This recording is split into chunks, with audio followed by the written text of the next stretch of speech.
la littérature, typiquement pour The Chronology of Water, qui est un roman à la base, a beaucoup d'espace pour développer la psychologie du personnage dans sa forme littéraire. Dans le choix des mots, il peut y avoir quelque chose de l'ordre de la psychologie interne, alors que le cinéma est réduit à des images. Et dans cette mesure-là, est-ce qu'il n'est pas presque obligé de garder une forme de distance psychologique avec ces personnages qui les force irréductiblement à devenir des icônes, entre guillemets, quoi. Est-ce que le cinéma, c'est pas justement essayer par la mise en scène de faire sentir Je suis bien d'accord, une intériorité, c'est tout dur. The Chronology of Water de Kristen Stewart, que vous connaissez toutes et tous, j'imagine en tout cas pour sa carrière d'actrice, bien qui n'a sûr. pas laissé qui que ce soit indifférent. Twilight. Déjà Twilight, évidemment. Robert Pattinson, bon, malheureusement, elle n'a pas eu la suite de carrière de Robert Pattinson, mais il faut quand même reconnaître elle se débrouille quand même pas mal, elle se débrouille vraiment pas mal. Non, mais je veux dire, elle n'a pas eu le souffle que Pattinson a eu avec Cronenberg, Batman, des trucs comme ça, mais elle a joué quand même dans des films intéressants. 2 films d'Assayas que j'ai pas vus. Et Sils Maria. Dans un film dont on avait parlé déjà chez Prism, Love Light Bleeding. Love Light Bleeding de Rose Glass. Voilà, en tout cas quelques films qui ont fait Café Society aussi. Oui, c'est vrai, tout à fait, qui ont participé à l'aura actorale de cette femme, qui se met à la réalisation pour ce film qui est donc une adaptation d'un roman de Lydia Yuknavitch. Bravo. Qui est une autobiographie donc du parcours tumultueux d'une jeune femme, de son enfance à sa carrière d'autrice. Et donc, Nayan, qu'est-ce que tu as pensé du film, grossièrement Comment est-ce que tu le décrirais peut-être un peu aussi Alors, à quoi ça ressemble ? Alors, à quoi ça ressemble ? Donc, c'est un projet déjà qu'elle a mis longtemps à entreprendre. Il me semble qu'elle a mis 8 ans, enfin, depuis l'idée jusqu'à la réalisation. Parce que tout simplement, elle a galéré, quoi. Personne ne voulait vendre ça. C'est vrai que le début du film, je pense qu'il y a 10 à 15 noms de boîtes de prod qui s'enchaînent. Oui, c'est assez interminable. Et donc ça parle de quoi ? Ça parle du parcours, comme tu l'as dit, tumultueux d'une femme, à partir d'une blessure originelle, quoi, qui est donc la violence que commettait son père envers toute sa famille, donc sa femme et ses 2 filles. Violence vraiment sous tous ses aspects, quoi. Violence psychologique, violence physique, violence sexuelle. Et donc ça va parler de la reconstruction, la tentative de reconstruction de cette femme et de la résilience, quoi. Pour moi, c'est ça, c'est plus qu'un film sur la violence, c'est un film sur la résilience et sur la repossession de soi, quoi, de sa honte, de son trauma.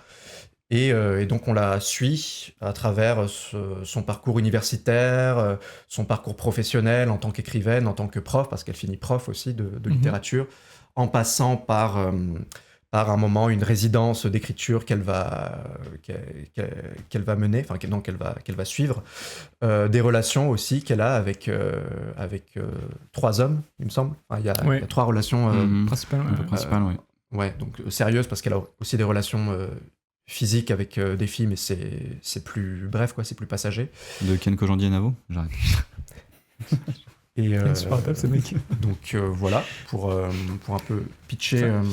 Et il faut dire que le film se distingue un peu par son montage, cette espèce de circulation d'images dont la bande-annonce donne un assez bon aperçu, puisque on va naviguer dans une série de flashs un petit peu. Alors effectivement, il y a une dynamique narrative relativement chronologique, une espèce de squelette comme ça, autour duquel vont graviter tout un tas de fragments, de bribes mémorielles, on va dire. C'est un peu comme si le film était raconté par la fin, parce qu'en plus il y a une voix off qui revient un peu rétrospectivement sur ce qui s'est passé.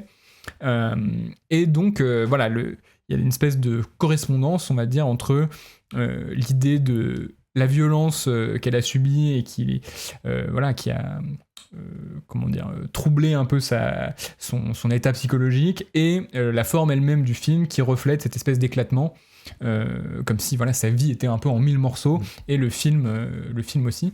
Et donc on circule comme ça dans tout un tas d'images, de manière parfois, on saute un peu d'un épisode à l'autre selon des systèmes de correspondance.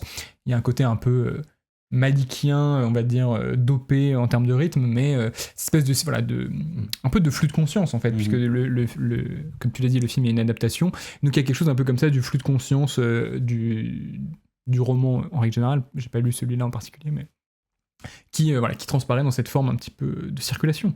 Tout à fait, mais c'est vrai que c'est une des premières remarques que je me suis fait en regardant le film, c'est l'aspect très littéraire déjà de sa structure et un peu de ce qu'il propose, dans la mesure où, comme tu l'as dit déjà, il y a pas mal de voix off qui sont très littéraires. Enfin, on la voit écrire dans le film et on la voit lire ses lignes, retransmettre un petit peu son texte. Donc déjà, la présence du mot, littéralement, et ensuite, donc, dans ce montage qui un peu s'éparpille, voyage, et qui joue sur certaines potentialités de la littérature, qui sont donc les juxtapositions, les divagations, et aussi, j'ai la sensation d'une gestion du rythme un peu littéraire, c'est-à-dire presque de comment est-ce qu'une phrase sonne. C'est un assemblant de mots, un assemblage de mots qui, au fur et à mesure de la phrase, va un peu prendre un rythme, donner quelque chose, et que dans le film, il y a un certain jeu, notamment sur la musicalité à certains moments, qui joue un peu de ça aussi, et qui va chercher à faire vivre presque musicalement les scènes, les plans, ou même dans le plan. Je pense notamment à un moment où elle l'assume très premier degré avec une chute de brosse dans, je crois, la piscine, et la chute se répète à plusieurs moments et va créer un petit rythme. Et il y a aussi quelque chose de très visuel pourtant qui est joué dans le film, c'est pas du tout uniquement littéraire, notamment avec un peu donc cette question de l'eau, comme l'évoque le titre, dans un peu toutes ses formes, l'eau stagnante, le sang, la noyade, la résurrection, enfin un peu tout ce qui tourne autour de ça, et aussi avec un jeu de couleurs qui évoque un peu les différents stades de l'eau, c'est-à-dire soit un bleu très profond qui va illustrer certaines scènes et qui rappelle un peu une sorte de sentiment de noyade, ou en tout cas vraiment d'être sous l'eau. D'ailleurs, la deuxième partie du film s'appelle Sous l'eau ou Blue Water, je ne sais plus exactement, mais quelque chose de cet ordre-là. Et des plans très roses, un peu dans des tons chauds, mais presque de fin de journée, de reflets sur de l'eau, ou en tout cas un endroit beaucoup plus accueillant. C'est les moments où le personnage un peu plus sort de l'eau, quoi. Et ensuite, une sorte de couleur verte, un peu détonnante, qui semble rappeler un peu l'eau stagnante, qui serait un endroit où le réel vient un peu... ça ressasse un peu. Ouais, exactement. On n'arrive pas à avancer. Et je pense notamment à une séquence qui joue de ça, encore une fois, très explicitement, qui est la rupture avec le copain alcoolique, qui est donc son deuxième copain, où dans la scène elle-même, on alterne entre des plans verts et des plans roses, qui sont presque cette sensation de, ok, elle commence en fait par ce geste de la rupture à sortir de cette monotonie nauséabonde et un peu à s'émanciper de nouveau. Ce qui est bien d'ailleurs, c'est qu'elle installe jamais un peu un système. Dès qu'elle invente un effet, une forme, elle va l'utiliser, mais pas forcément la continuer jusqu'à la fin. Elle va en réinventer un autre. C'est un film qui, je trouve, se réinvente quand même pas mal formellement. Et j'étais assez agréablement surpris d'ailleurs de voir une actrice non seulement faire un film d'acteur, parce que c'est quand même éminemment un film de jeu, quoi, mais aussi qui le prend comme une artiste plasticienne presque. J'ai vraiment eu l'impression de voir une artiste qui prend plusieurs matériaux, qui les mélange entre eux, qui prend un effet, qui dit voilà comment je vais mélanger ça avec un autre effet pour donner quelque chose. Tu parlais de la lumière, de l'étalonnage, des couleurs, du son beaucoup. Et ce qui me plaît beaucoup, c'est les effets d'annonce qu'elle fait. On va avoir une image un peu, pas subliminale, mais une image qui va pop-up comme ça, en un flash comme ça, et on se demande ce que c'est. Et en fait, il s'agit du premier plan de la séquence qui va arriver 10 secondes plus tard. Et donc, on a un peu comme ça des effets d'anticipation. Pareil avec des sons. Le son de ce qui s'apparente à une trique ou une ceinture, un truc un peu violent qui rappelle la violence du père, qui apparaît comme ça un peu de nulle part, et on comprend après coup que, ok, d'accord, on arrive à... C'est quelque chose qui la réminiscence précède le fait, quoi. Il y a un truc un peu de temporalité à l'envers qui est sympa dans le montage son. Moi, je trouve que c'est un peu sur cette piste-là, je dirais un peu du magma, que le film est intéressant, même si, en fait, mon avis, c'est que cette espèce de grand tourbillon de montage, ça produit pas tant de choses que ça, au final, ou alors des choses un peu convenues, puisqu'il y a un peu l'idée que cette forme qui est pas anarrative, mais on va dire qui est pas tout à fait classiquement narrative, c'est un peu le substrat d'une série de métaphores aussi, l'eau qui revêt, comme tu l'as dit, plusieurs visages, etc.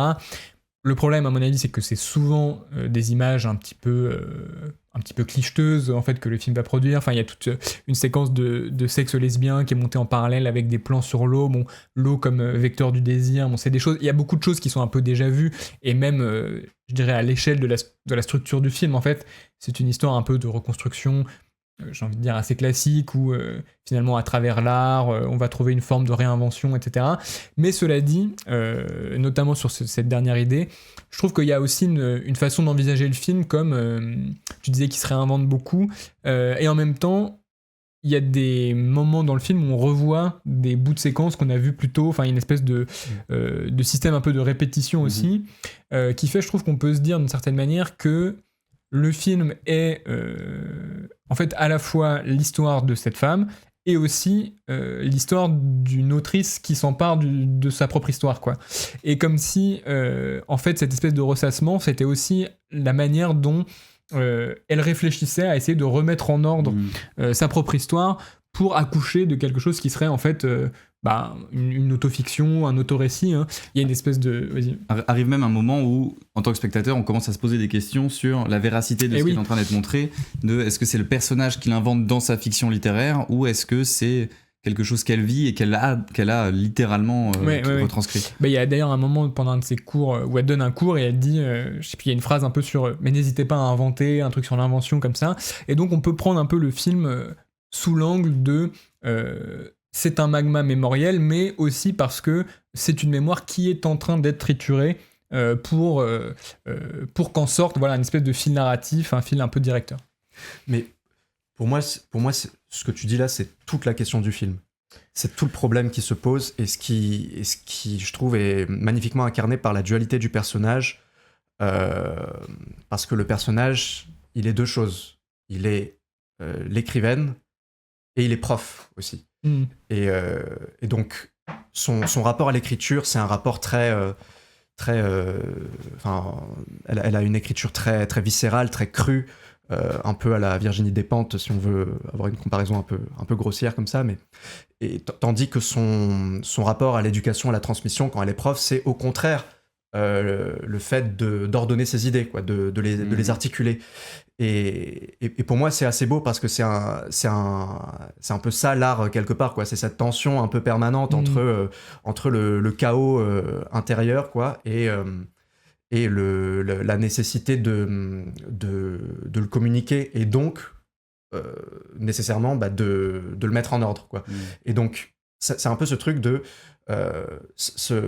l'intérieur et l'extérieur, c'est ce qui te fait exister, parce que si t'as pas le regard des autres, si tu le partages pas, t'existes pas. Et en même temps, quand tu le partages aux autres, forcément ça enlève un petit peu de ton existence, parce que ça a pas la même authenticité, la même poigne que ce qu'il y a vraiment intérieurement. Et en fait, c'est un peu toute la question de gérer un peu cette tension, ce côté très viscéral, très erratique de ce qu'elle a vécu, de son expérience, de ses sensations passées, et de comment elle les transcrit en fait par les mots. Et le cinéma se pose exactement ces mêmes questions, et là dans le film aussi, c'est-à-dire comment je fais passer des sensations en idées formelles, quoi. Et c'est un problème qui n'est pas solutionné, mais qui, je trouve, déjà mérite sa place, quoi. Il y a un truc un peu méta comme ça de comment exister par son œuvre, mais pour moi c'est pas juste un truc un peu convenu on va mieux, le côté un peu thérapeutique de l'art. Il y a vraiment, on pose un problème c'est de cette impossibilité d'être soi, quoi, de devenir quelque chose par l'art, parce que jamais on ne pourra vraiment rendre compte de ce qu'on a vécu, et en même temps il le faut, parce que c'est le seul moyen. Et donc ce paradoxe, je trouve qu'il est passionnant. Après j'ai l'impression que c'est que c'est plus une idée entre guillemets a priori qui explique la forme du film, mais je sais pas si tu vois vraiment du frottement entre les plans, de la répétition de certains plans, vraiment quelque chose découle de ça, tu vois, au sens où est-ce que ça accouche vraiment d'une dynamique formelle, parce que je suis tout à fait d'accord qu'il y a cette idée un peu de la dualité qui sous-tend vraiment le film, quoi. Mais est-ce que ça se traduit en là il y a un raccord qui vraiment produit quelque chose d'inattendu ou pas? Là je suis un peu moins sûr.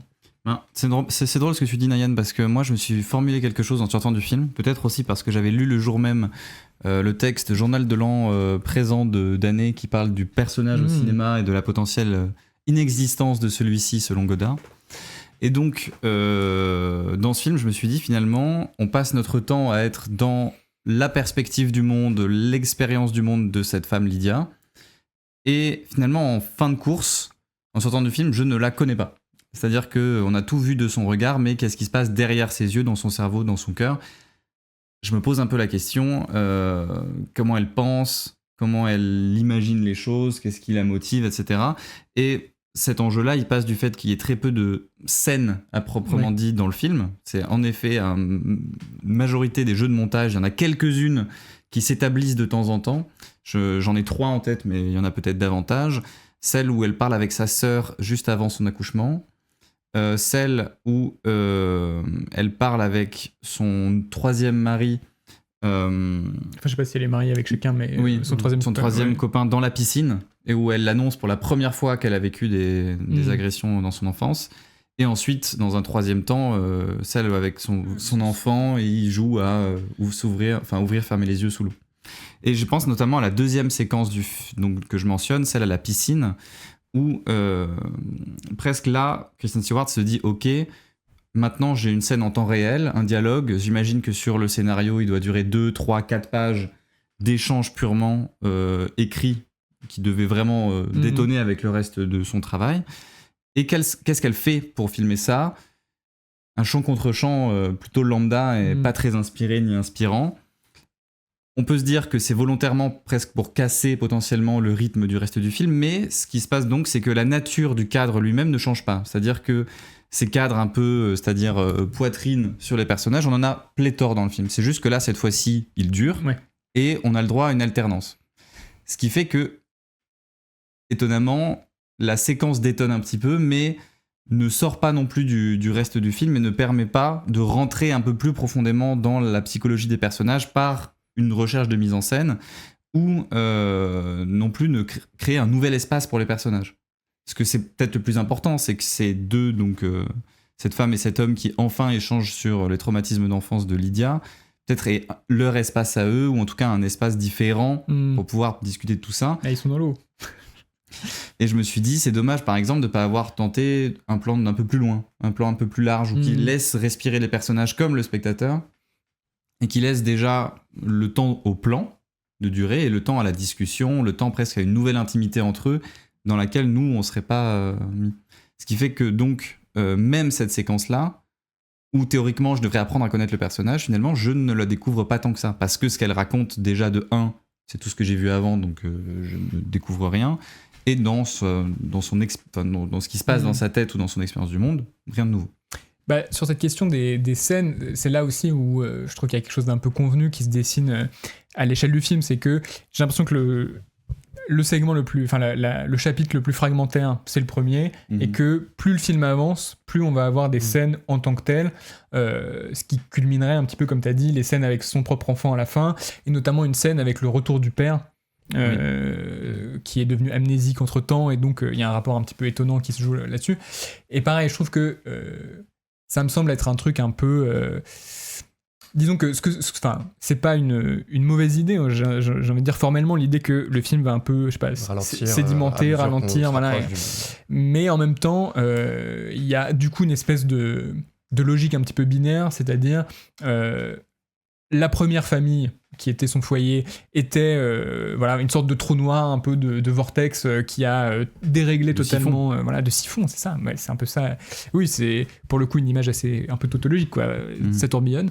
Donc voilà, il y avait ce gouffre au début, et finalement comment est-ce qu'on va réussir à retrouver une forme de présent, et avec une famille reconstituée, quoi, finalement, de la manière la plus traditionnelle possible. Et d'ailleurs cette espèce de cap-là est un peu bizarrement franchi dans le film, quoi. Ce moment où son compagnon lui dit je vois une mère en toi, enfin il y a un truc un peu on a l'impression que finalement il la sort d'une case qui est la personne traumatisée pour la mettre dans une case la mère qui va bien, mais j'ai pas l'impression que le film soulève vraiment une ambiguïté potentielle à ce niveau-là. Et du coup la après, scène il y a quand même un petit facteur qui qui induit cette méthode de guérison, c'est le fait qu'elle ait fait une fausse couche à un moment, et donc forcément c'est un peu la clé qui va le fait d'avoir une deuxième chance aussi.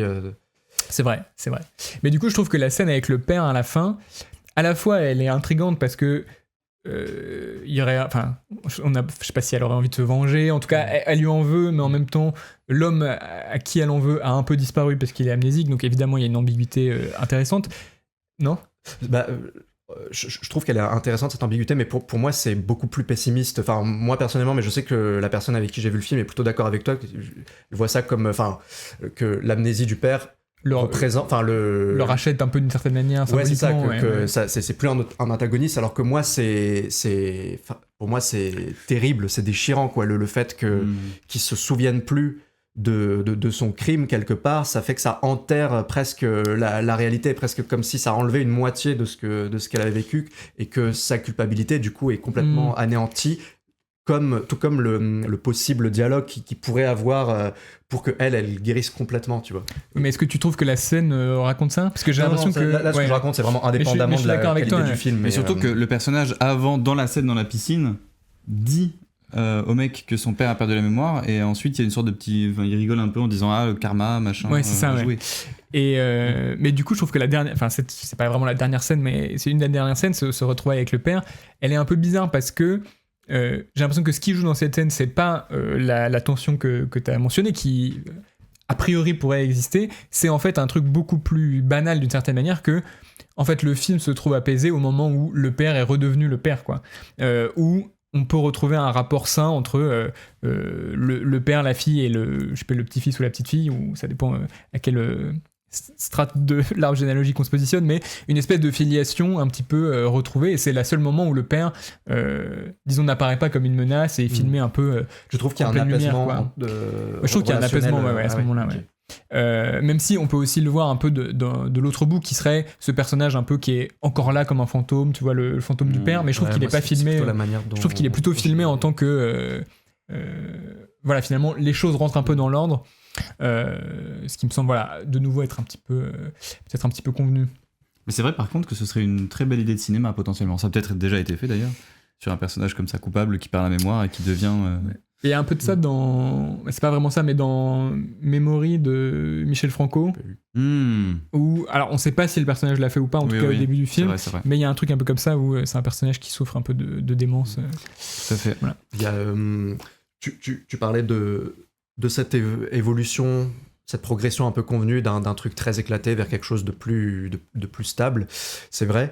Moi, ce qui m'a un peu ce qui relève un petit peu de l'intérêt par rapport à ça, c'est certaines séquences, enfin même quasiment toutes les séquences, où je trouve que la manière dont ces séquences sont introduites au montage est très, très atypique. C'est-à-dire qu'on va rentrer un peu in medias res dans le truc. C'est-à-dire qu'on n'a jamais le début de la séquence, en fait. À chaque nouvelle étape de sa vie, par exemple quand elle est avec son premier copain, ou quand elle se retrouve dans la résidence d'écriture, on tombe comme ça un peu à nu dans une bibliothèque, ok, d'accord, avec une voix masculine qui parle. Alors qui est cette personne ? Ah ok, d'accord, c'est son prof. Ah ok, en fait elle est dans une résidence d'écriture.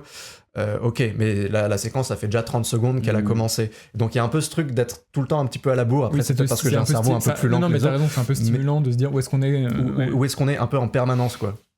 Et en même temps, pour te revenir sur un truc que tu disais tout à l'heure, je trouve que ça participe à ne retenir de ce personnage principal finalement que le trauma, quoi. C'est-à-dire... c'est un film sur ça, évidemment, mais de fait, je trouve le personnage est un peu réductible à, quand on dézoome un peu, à une somme de violences qui lui ont été faites, ou qu'elle a faites, de pleurs, de cris, de souffrances et tout. Ce qui fait que, je sais pas, c'est pas vraiment... Enfin, je peux pas dire que je trouve le film un peu douteux, mais je me suis dit, c'est un peu dommage que ce soit... un film qui aurait pu avoir une perspective un petit peu de biais sur cette question-là, notamment le fait tout simplement que ce soit réalisé par une femme, ça aurait pu ouvrir vers une nouvelle façon un peu de penser ce problème, ce traumatisme.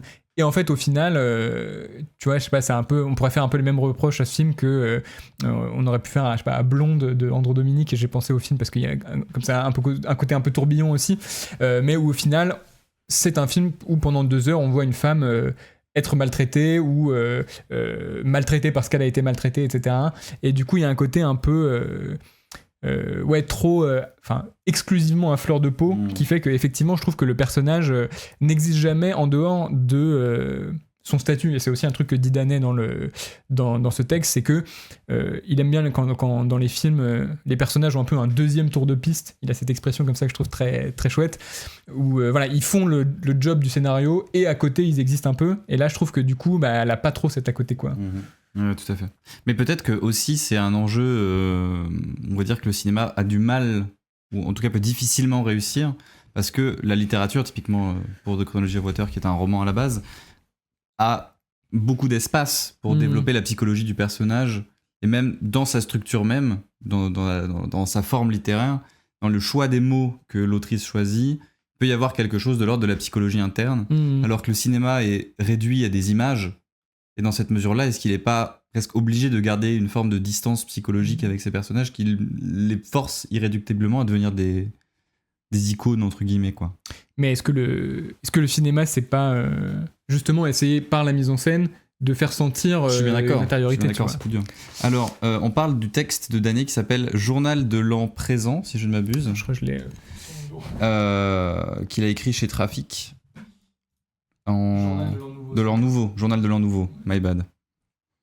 Tout à fait. Où il parle un peu il part d'un débat qu'il a eu avec Godard sur la question de l'existence du personnage de cinéma.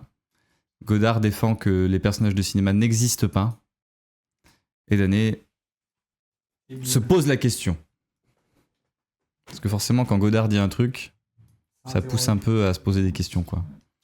C'est un peu illisible, mais... Printemps 92. C'était une mauvaise idée. Tout ça pour ça. Juste le titre en gros. Tout ça pour ça. Hop. Et Mais c'est vrai que le film, je trouve, se concentre... alors, vous le voyez comme un défaut, ce qui est légitime, mais sur toutes les transpositions sensorielles de ce qu'elle éprouve, en fait. Une mine de crayon cassé filmée en gros plan, un jeu sur les fluides, donc l'eau, le sang, les sécrétions vaginales, quelque chose de... Voilà, c'est très viscéral, c'est très tourné autour en fait des objets, quoi, de comment ça prend vie à travers la substance, à travers les choses. Et je suis tombé sur une petite interview comme ça, c'est une anecdote, mais de Kristen Stewart qui raconte un petit peu sa manière de fonctionner sur le tournage, quoi, qui est très oh putain, ça c'est trop cool, on va filmer ça, et notamment pendant la scène qui ressemble un peu à une scène de BDSM. C'est une infomaniaque de Lars von Trier. Je suis désolé, ça a déjà été fait. C'est vachement bien. Ouais, oui, mais disons que le film est quand même moins centré. C'est un petit passage bien sûr. Disons qu'elle a. Enfin, pour résumer un petit peu cette scène, disons, elle a deux méthodes de résilience, le personnage, le côté un peu cathartique et le côté plus émancipateur par la littérature et tout. Et donc pour ce côté un peu cathartique, donc notamment dans cette scène de BDSM, donc voilà, c'est une scène de BDSM, elle est attachée et elle se fait frapper.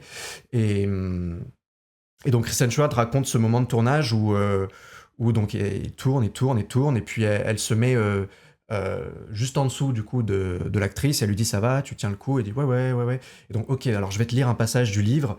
Et donc elle prend un peu le temps de lire le passage et tout, et puis là il y a une goutte de sueur qui tombe sur la page, et Kristen Stewart est en mode oh, il faut filmer ça tout de suite, gros plan sur la goutte. Je me souviens pas du plan dans le film, mais apparemment il y en a un. Donc voilà, c'est un peu ça, c'est-à-dire tous les événements un peu physiques, un peu voilà, comme ça, de rapport spontané, de spontanéité de l'instant et tout, mais sur des choses, quoi. À un moment, elle va choper une boule, elle va la mettre dans sa bouche. Enfin, que des trucs comme ça, de rapport au concret, au réel, qui servent à la fois de métaphore et en même temps de trucs un peu sensoriels, quoi. C'est ça où je trouve que c'est oui, mais il y a un équilibre un peu. Il y a un équilibre, quoi. C'est-à-dire que ça tombe pas dans quelque chose de fumeux, trop métaphorique. Parce que on peut toujours se raccrocher au sens, quoi. Mais en faisant ça, forcément tu perds le côté le côté psy, quoi. Le côté on raconte la vie de quelqu'un qui évolue, qui a ses doutes, ses ambiguïtés et tout. Là, c'est vrai que c'est un film plus sur sur les choses. D'ailleurs, la méthode que tu décris est très malikienne, quoi, parce qu'on sait que Terrence Malick souvent fait ça, s'il voit, je sais pas, un oiseau dans un arbre, se détourne tout de suite des acteurs et tout. Et j'ai un dernier truc qui m'a fait penser avec le truc de la mine de crayon, c'est que du coup le film s'inscrit aussi dans un corpus relativement contemporain, récent, de films qui essaient de filmer par exemple des agressions sexuelles et finalement comment on fait, quelles idées formelles on peut trouver pour figurer ça sans tomber dans une espèce de voyeurisme ou que sais-je. Et là finalement je trouve que l'option est pas bête parce qu'il y a notamment ce moment où en fait on comprend assez vite ce qui se joue comme violence et tout, mais en fait au lieu de filmer la chose elle-même qui n'apparaît jamais dans le film, elle filme notamment ce frottement un peu frénétique du crayon sur le carnet.